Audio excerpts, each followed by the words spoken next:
Morninglight now brings you Catholic Counseling, where we've assembled a panel of experts to help Catholics maintain good mental health. Sit back and enjoy today's session. No appointment needed. It is 7:44, 60 minutes away from 8 o'clock as we welcome back Dr. Joe Lipmetsky from Cornerstone Psychological Associates in Boise, a Beacon of Light sponsor. And we want to continue our conversation about the Little Dates Club. This has been fascinating information. Oh, I'm glad you liked it. Good morning. Happy New Year. Happy New Year. Your Good to see you. beard is looking particularly Santa-ish these days. Yeah, I'm working on it's curly. Awesome. I'm getting used to it. Nice. Because I think maybe if it grows longer, then snow will happen. Oh. Think that'll work?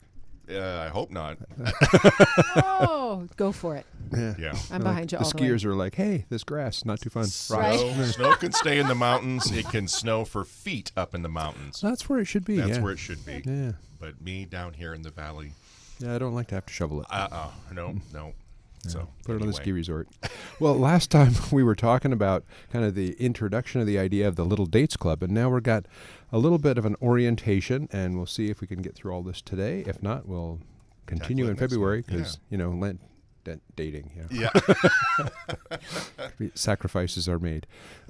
So what we're looking at here is when this Little Dates Club was set up, the idea is that it's a series of like 5 little dates. So you're going to try to go on these little 1-hour meetings to just be social and get to know the person. And that's what we talked about last time. So this time we're saying like, okay, well, how's the structure of this work? So if somebody's interested in starting one of these in this area, we've got some ideas for you.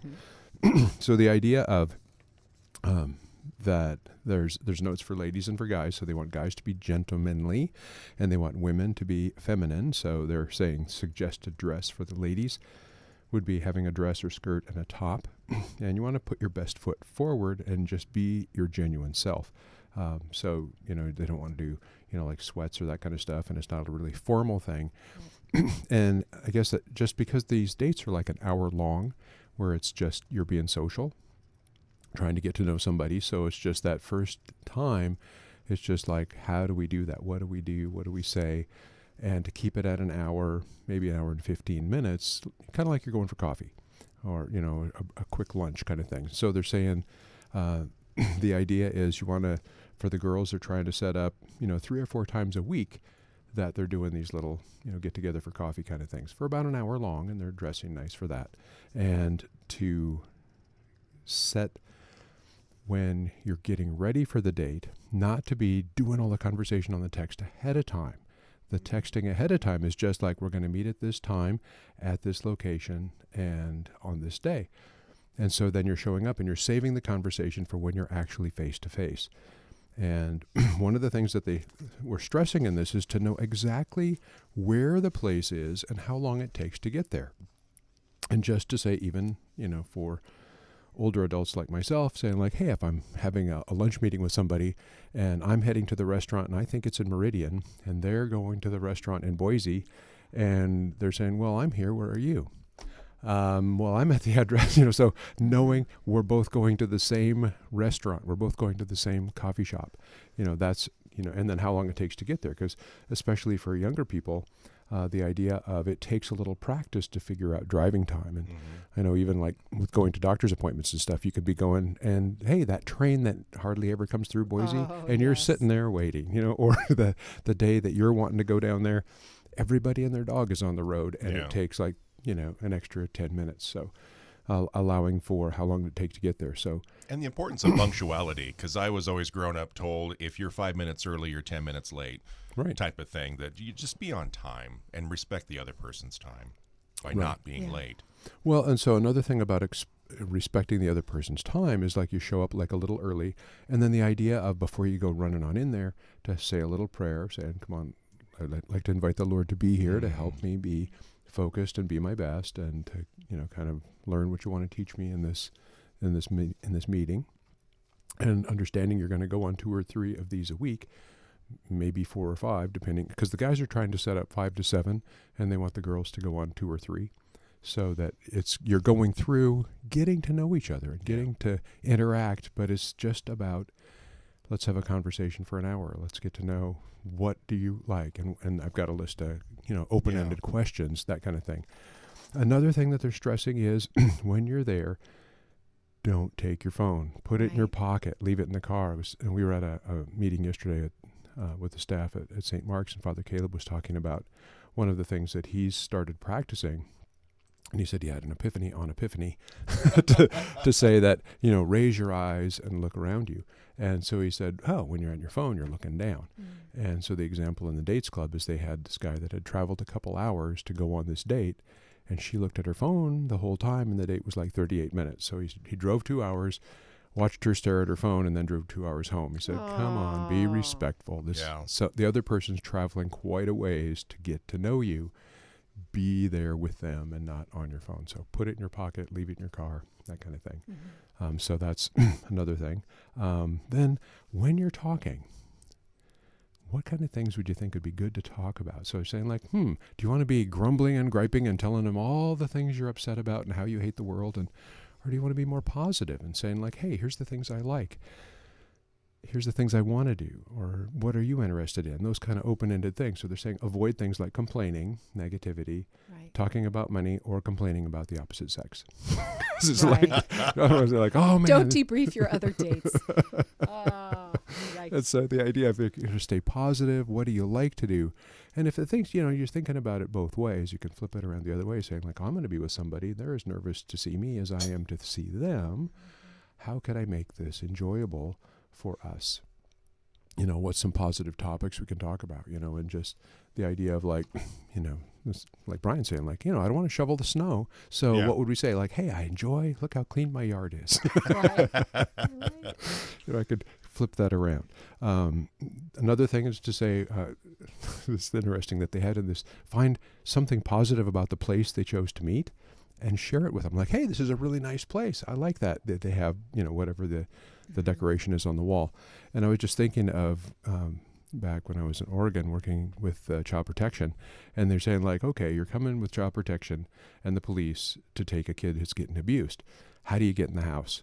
Because they're going to be like, nope, shut the door. You say, hey, is that a fishing rod? You fly fish? I like fly fishing. Oh my gosh. So you start talking about something you see in their house to make it an interesting conversation rather than, I'm coming to take your children, because they won't let you in. Wow. Sure. So the idea of, it's toned down quite a bit. You're not, coming on a raid, but the idea of coming is like, this is a coffee date. We're going to have some fun here. So we're looking at, being there, being on time, being positive, stuff that you're interested in, finding out what the other person's interested in, and sharing that. Smile. That's another really useful tool, just being able to smile and remember like, oh, we're here to have a good time. This isn't supposed to be stressful and, wearing each other out.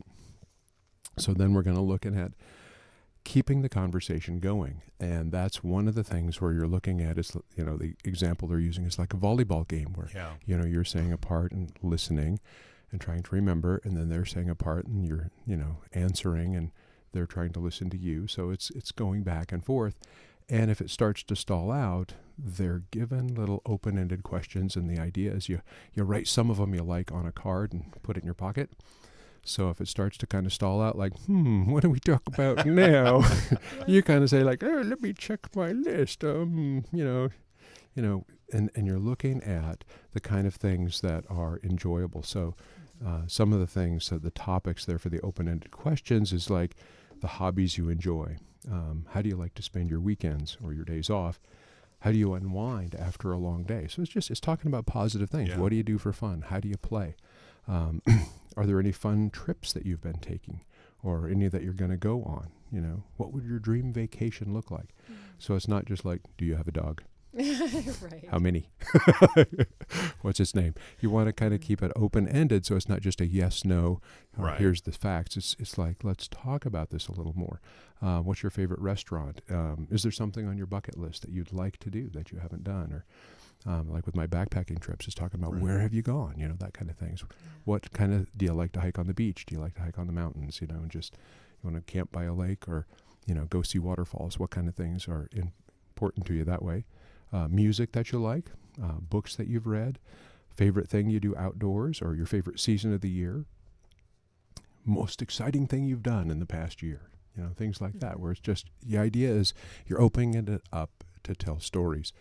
And then you can respond like, oh, yeah, that would be interesting. Or, oh, my gosh, I'd never do that. Like, Right. Tell me more about that. Yeah. Because we were talking about like some people like going to hot springs. Some people are like, no, there's other people in there. I wouldn't get in water with other people. Right. Water is for just one person. But that would be good information, just like, hey, people talking about making things for the holidays like this. What happened over the past, things that you baked, things that you went to, things that people interacted with and that kind of stuff, fun things that you did. So the idea is we did not get through all of the things about little dates. So it looks like February we're going to come back and we'll be talking a little more about that. So we're talking about, we got through what to do during the date, the conversation, keep it there, don't complain.